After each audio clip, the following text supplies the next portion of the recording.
ആദ്യമായിട്ട് 41 ദിവസം വ്രതമെടുത്തിട്ട്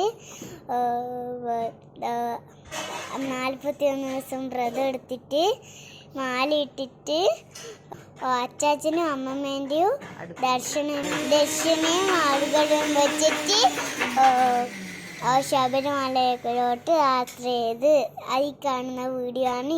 നമ്മൾ കെട്ടടിക്കാൻ വേണ്ടിയിട്ട് അമ്പലത്തിൽ പോവാണ്. നിങ്ങളിപ്പോൾ ഇത് കാണുന്നത് ശബരിമലയിലോട്ടേക്ക് പോയിരുന്ന യാത്രയാണ് ഈ കാണുന്നത്. ഞാൻ തിരങ്കാട്ടുന്ന അമ്പലത്തിൽ വെച്ചിട്ട് കരിമുടി കെട്ട് തലയിലും വെച്ചിട്ട് പോകുന്ന യാത്രയാണ് നിങ്ങൾ ഈ കാണുന്നത്. എൻ്റെ യാത്ര വീഡിയോ നിങ്ങൾക്ക് ഇഷ്ടമായെങ്കിൽ ലൈക്ക് ചെയ്യുക, സപ്പോർട്ട് ചെയ്യുക. Thank you.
Ayyappa